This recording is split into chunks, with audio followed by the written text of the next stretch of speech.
everyone is doing well and is, I don't know, just not too stressed out.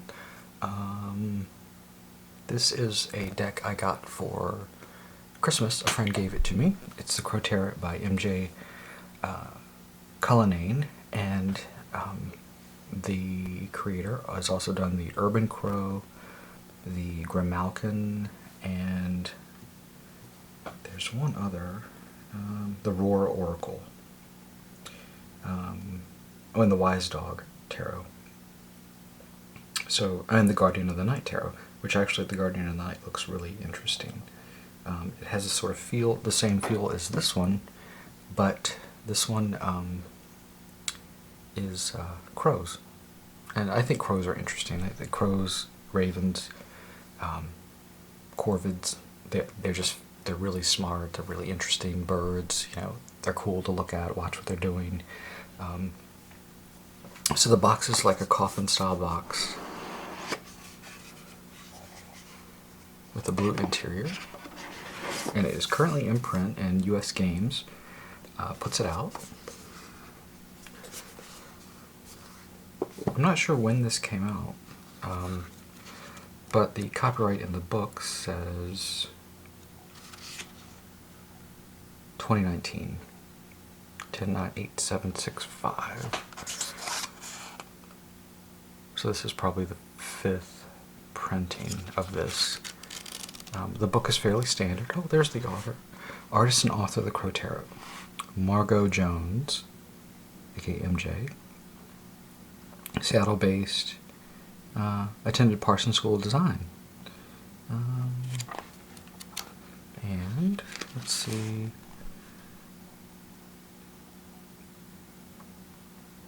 The Crow Tarot was her first published deck. She has a Crow Tarot blog, spending time with her daughter River, playing in nature. It doesn't mention the other decks. That's fine. So, here is the deck. So the deck is, fairly standard. It's a little wider than the Rider-Waite, which you can see here. There's a difference in their size. A little bit taller, a little bit wider. And I like the back. The back is reversible. It has a this lovely sort of, I don't know, aspen leaf look to it. So let's look at the deck. So here we have the Fool, and I don't think these are collage. It could be manipulated media, I'm not sure. The Fool card, no number. We have the Lotuses, standard crow.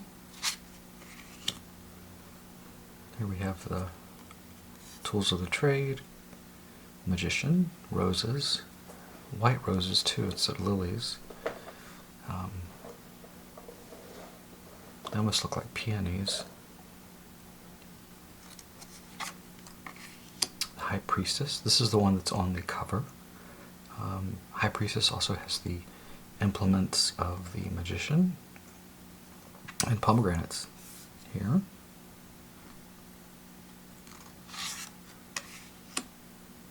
Empress, Chalice is there.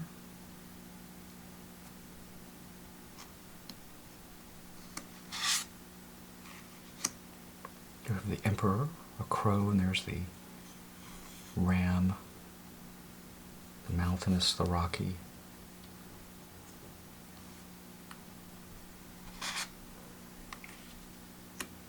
Hierophant.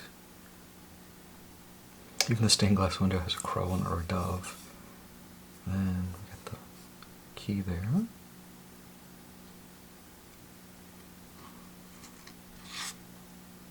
I like how each card, the background is a little different. So it's not completely the same. The border is, but the background is very, gives it some variety, which I really like. We have the Lovers. We have a snake, 2 birds in the sky, a moon, the sun, a heart.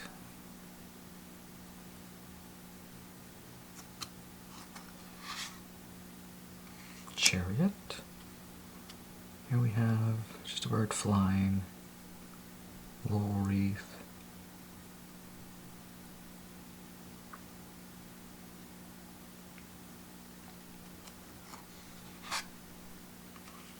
Strength. Crow on top of the lion. It looks like it's yawning, not so much roaring. Flowers in the hair, landscape.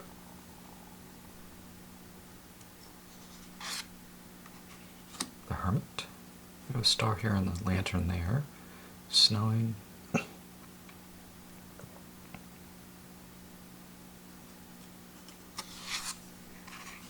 Ooh, the Wheel of Fortune. So here we have scorpion, snake, lion, bull, angel person right here, and then crows linking. Yeah. Justice, crown, blindfolded crow, the scales, the hanged man. We have poppies and looks like cherry blossoms or maybe a tulip magnolia. Crow looks like it's, I don't know, it doesn't look like its foot is caught, but it is dangling.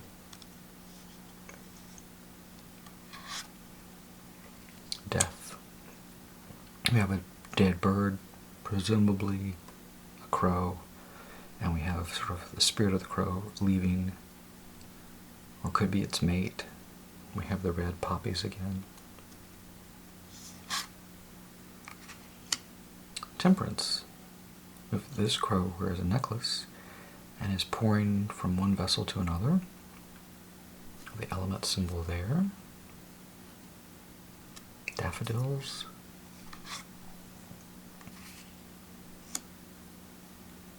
A chained bluebird. It looks like the crow has a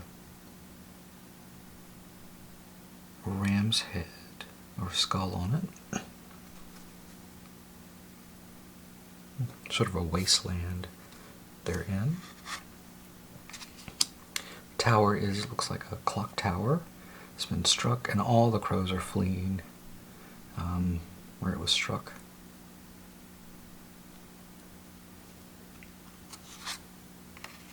The star. We have a sort of a cartoonish bird here. Star.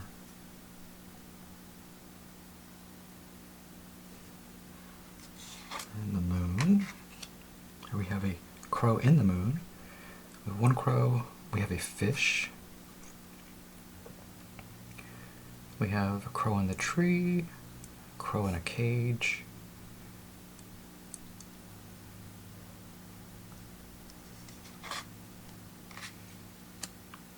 The sun. We have a crow riding a horse with a red banner.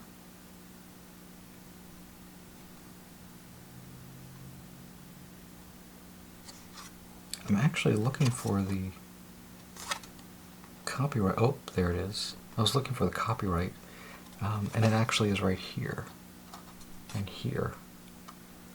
And it's the same on every card, so if you look closely, it's not reversible, but I don't see the artist's signature on any of these. Judgment. Like crow skeletons with their carns fleeing upward.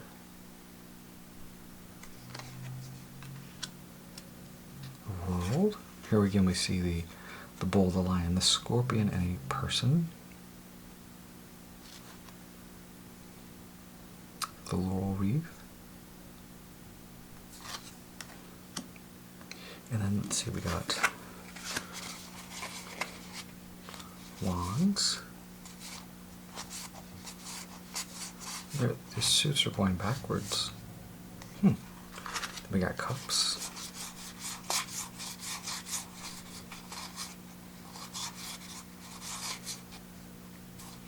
Swords. and pentacles. So I'm going to go ahead and fix these now so they're in order. They're very colorful. A lot of the tones, the patterns, and I've seen sort of an influence of Klimt, definitely with some of the repeating patterns.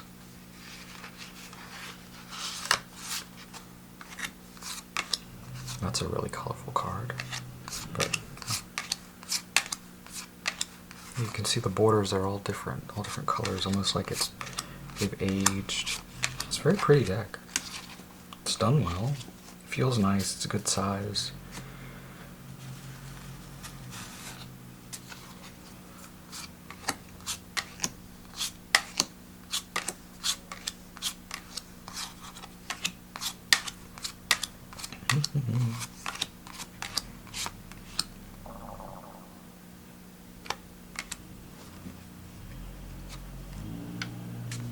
And then I got the pentacles. Greenish, pinkish, bluish, yellowish,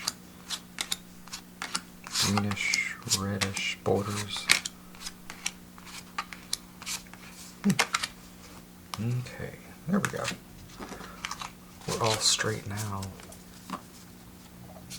Notice that I've flipped through the deck, but I haven't really, shuffled it or anything. I usually like to talk about the deck, and this actually making a video talking about it actually makes me think about it and just kind of, I don't know, just see how I'd use it. So we have Wands, Ace of Wands, we have sort of a cityscape, there's that Klimt, sort of those repeating pattern here, a golden pattern with reds. The two wands, we have sort of an earth globe. Here's some more Klimt influence. It looks the crows.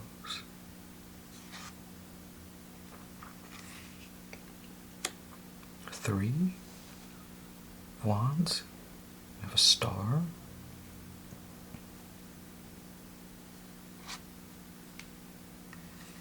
Four. Two crows very happy, their mouths are open. Fountain.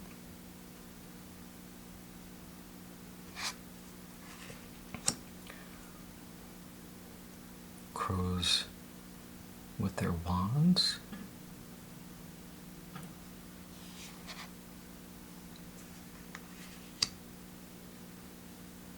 This one's really colorful with that sort of victory. The roses.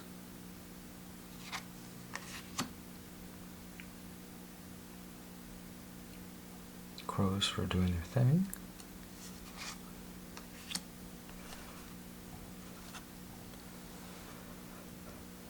Seven, flying quickly, swiftness.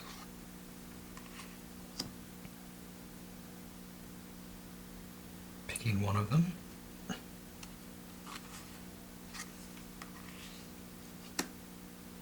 Ten, a bundle.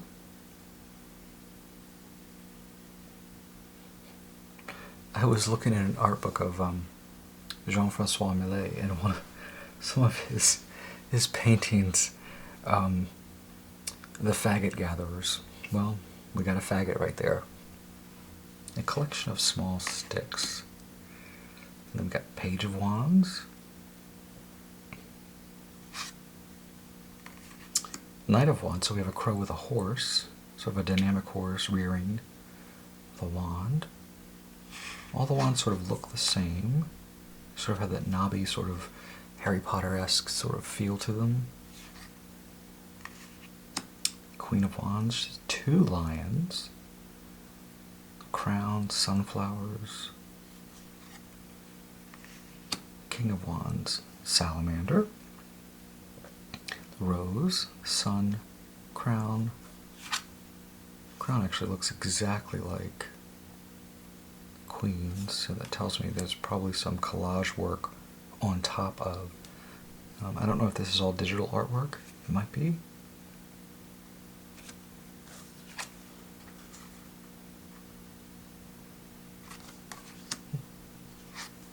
So that was the cups. I mean, that was the wand. So now cups. So we have two crows, the host. Usually the dove is carrying the host. And we have water lilies. The caduceus. Not caduceus, caduceus. And then the lion, hearts and crows. Three of cups. They're drinking their fill. The sort of laurel wreath keeps reappearing, as well as poppies.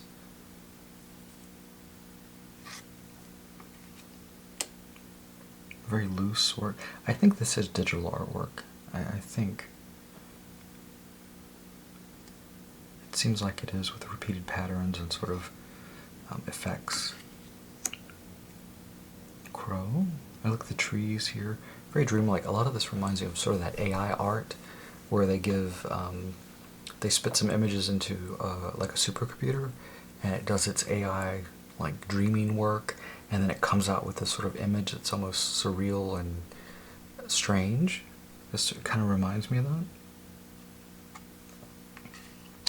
Roses, petals. The minor arcana seem to be a little looser than the major arcana, which I think is something that happens a lot. Because, you know, creating decks can be a little, it's very time consuming, so a lot of people just quickly do the minor arcana. Some of these look very fairly well rendered, and some of them are a little looser. If I was to make my own tarot deck, I'd probably do the same thing.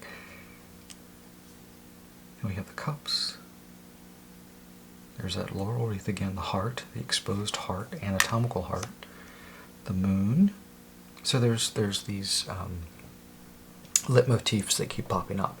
The leitmotif is usually an image or something. A lot of times it's very symbolic.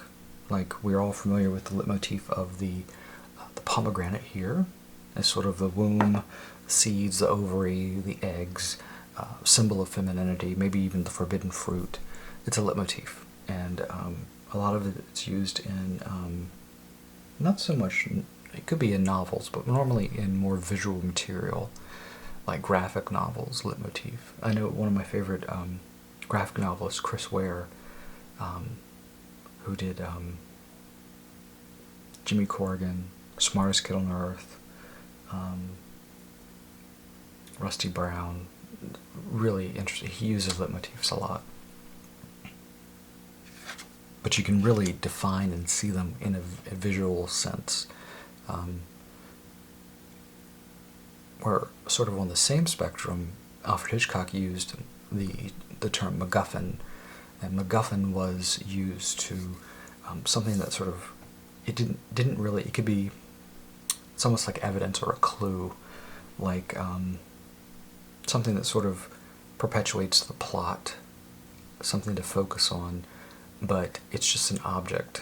So this object, this MacGuffin coin, could be, you know, anything really, and it changes. It could be multiple MacGuffins. It could be like a glove. It could be like the scissors in Dial M for Murder. Or Rear Window. It could have been the pocketbook that's still on the bed, you know, and the wife has been chopped up. So here we see apple. There, sunflowers, lotus. The rainbow. This one's very colorful and pretty. I love the colors up here. These sort of loose garlands. We have a nest. So two crows, I guess, in love. Two that built a nest. Sunflowers. Poppies. Page of Cups. Here we have a beach scene with a starfish, a fish in a cup, and a crab. Oh, a garland on the horse, fish, sort of a mosaic look.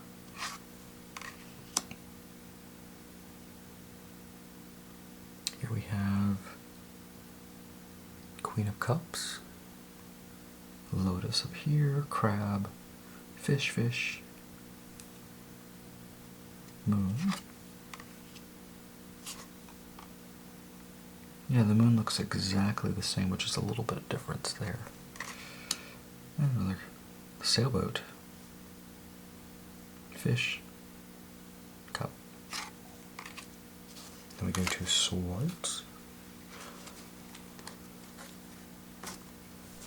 Swords. Let's look at the back of the box.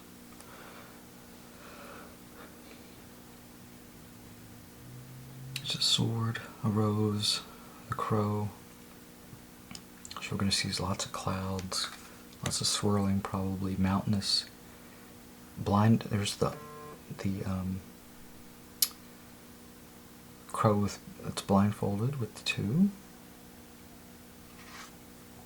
There's the heart, classic heart, the anatomical heart that keeps popping up, the leitmotif.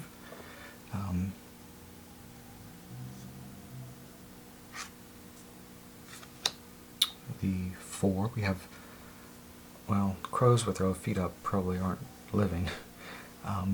Four, and some crows in the window, outside looking in. We have a crow that looks like he's been fighting with a sword, so we see the crow is now anthropomorphic, taking on human characteristics.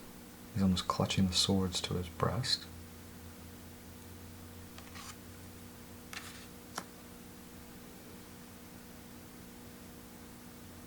Snow, cherry blossoms, feathers down here. 7. Flying with the swords.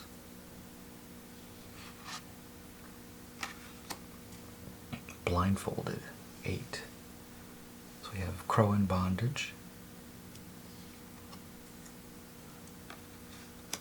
Nightmare crow, the caged bird. The moon, a skull.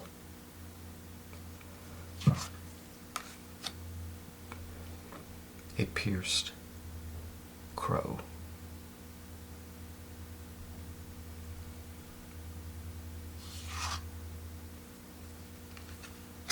The page of swords. Flying with the sword. Must not be too sharp. Knight of Swords, we have a little canary, and there's another like bluebird. Through the snow, flying. Queen of Swords, we have that crown. Garland. Yeah, the crowns are very similar, so it's definitely collage, computer. Feathers, trees, sword. And then the final suit, Ace of Pentacles, crow on the. I think there's like jewelry like that where there's a pentacle and there's like a crow on top, or a raven. Dryad Designs has some really interesting jewelry. 2. Oh, we have berries, and it has a little crown on its head.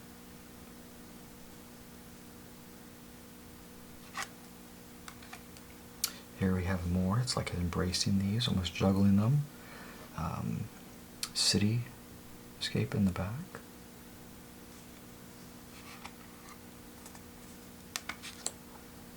Nice tree. We have crows here, there.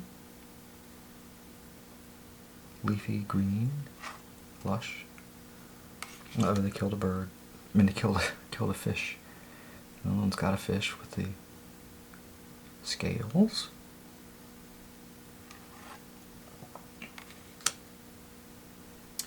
A nest, somewhat, of pentacles.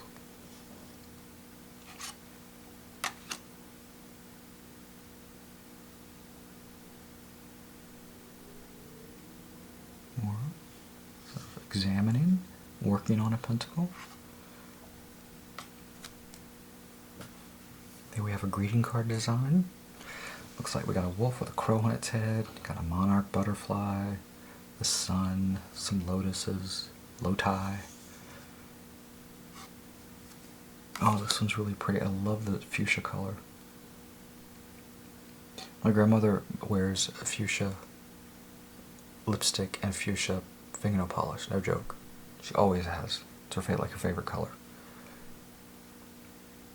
My grandmother is white, but in the 80s, they did not make that color of lipstick that she wanted, so she'd have to go to the black cosmetics to buy it because she loved the color so much. And there's a reason why they don't make it for Caucasian skin. It's because it looks kind of garish. Almost like if you're really pale and you put on like blood red lipstick, it's shocking. So yeah. In fact, I bought her some fingernail polish, toenail polish for Christmas. That was fuchsia.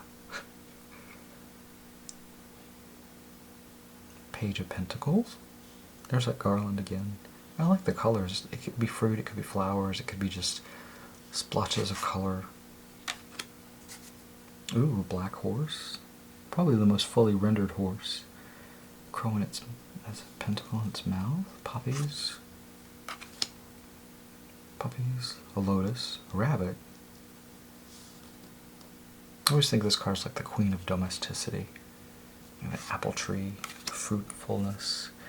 And then we have another garland. This crow is wearing the garland. It's got some split apples down there and the star. That is it. That is the Crow Tarot. Just flip through. How would you use this? Well, if you like crows and you identify with birds, or maybe it's your spirit animal, yeah, that would be cool to use it. It's very Rider-Waite, so it's very easy to use if you're familiar with the system. Very high quality deck. I think all US games, all their decks are made well. They take heavy use. They really do. I got a shipment last week from Schiffer. I got a couple of interesting ones that I requested. I got Secret Language of Birds, which I was really interested in because I love birds. And a more simplistic deck, the Shadow Fox Tarot. Really minimalist, clean looking deck. And then they asked me to talk about the raw material. They sent me the 5-book set with the slipcase in its own box. And I've started the first one, and basically these are, it's the transcript of interviews from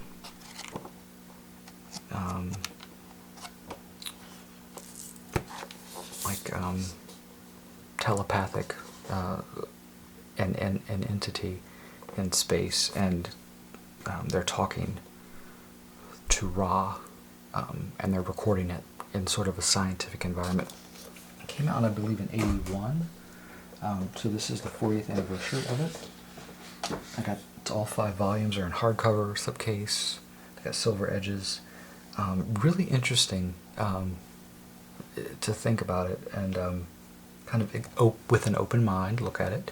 You could take it for face value. You could say, oh, this is fiction. But I'm reading the first one so I can get a handle on it, and then I'll talk about it. But it's interesting. I had actually never heard of it before until they said, oh, here, why don't you check this out? Because this whole set is, it's brand new, and they want to get the word out about it.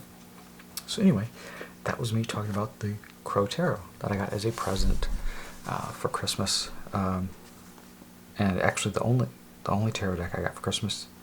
The other, I got an Oracle, and then I got the Pamela Eakins book for Christmas, the tarot related. Anyway, thank you for watching. Thank you.